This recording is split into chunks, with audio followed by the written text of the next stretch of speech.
I'm here for the launch of Breast Screen New South Wales at the O-Bar and Dining on a beautiful Sydney morning.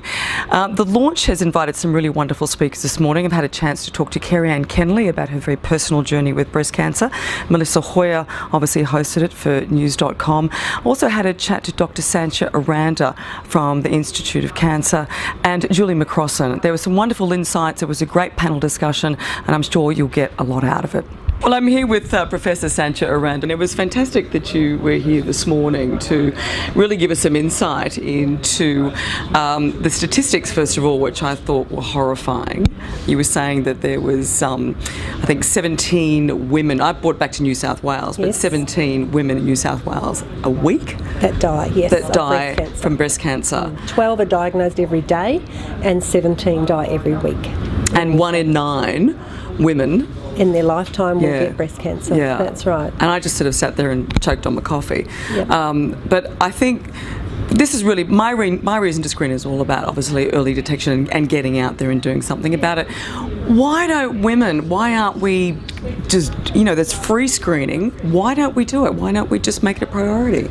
Well, Professor Fran Boyle, who was here this morning, said that the women in the target age group are increasingly known as the squeeze generation. They've got kids, having kids later, so they've still got young children, they're looking after elderly parents, they're working, so they're feeling squeezed already. So there's just too many demands on their life, and we're asking women in the My Reason to Screen campaign to not just think about their personal kind of story, but what are the reasons that would motivate them so that they get out and do it, really. Make a date with themselves is what I say. You need it in your diary every 2 years. That's exactly right.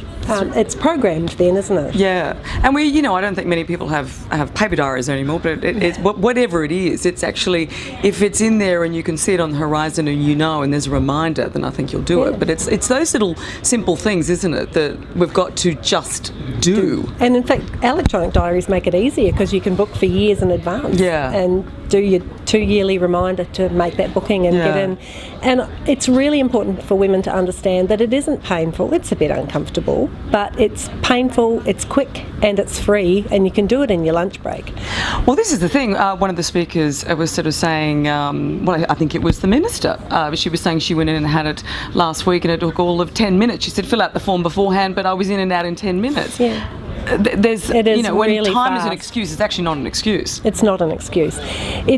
The problem is it does need planning because you have to make an appointment, and particularly if you live in a rural environment, you've got to wait for a mobile van, you're not near a fixed site.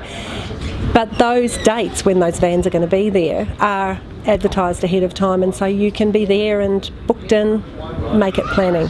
So the mobile sites, just tell me about them and how long they've been around and where they are.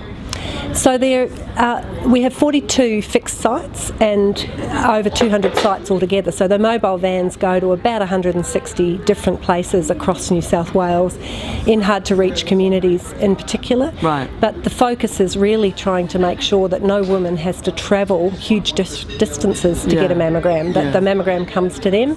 And increasingly we're turning those kind of the arrival of the van into a more social event. So in the Aboriginal community, we've got some pilot projects running Pamper Days so that the women come as a group, bring their daughters, link it up to perhaps screening, have the van near a community health centre. It's clever. So that it's kind of a day where it's an enjoyable day and you just happen to have this bit of a discomfort in the middle. Yeah, which is good actually, because you're sort of creating more of an event with it, or something where you're going with your best pal, or you're taking a few good girlfriends with you. Yep. And I think that's one of the most important things is you grab a couple of friends, then at least the word's getting out there. Yes, I love Julie McCrossan's 16 years of going with her best friend. Now, if all women could do that, that would double overnight who's having. That's exactly right.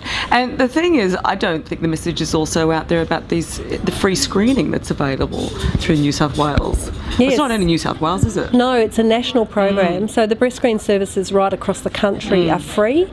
In New South Wales, we have about 8% of women who actually have their screening privately, but mostly women are encouraged to use the public service, and it's free and easy. Yeah, quick. And it's free. And that's not hard. And the message, I think, is that women don't understand that if you get that breast cancer really, really early, when it is the size of a grain of rice, which is what the screening program can pick up, then your chances of long-term survival are 97%. I mean, that's amazing. Enormous, yeah. And the treatment is less invasive than if you find the cancer later. So delay is a bad thing. Yeah.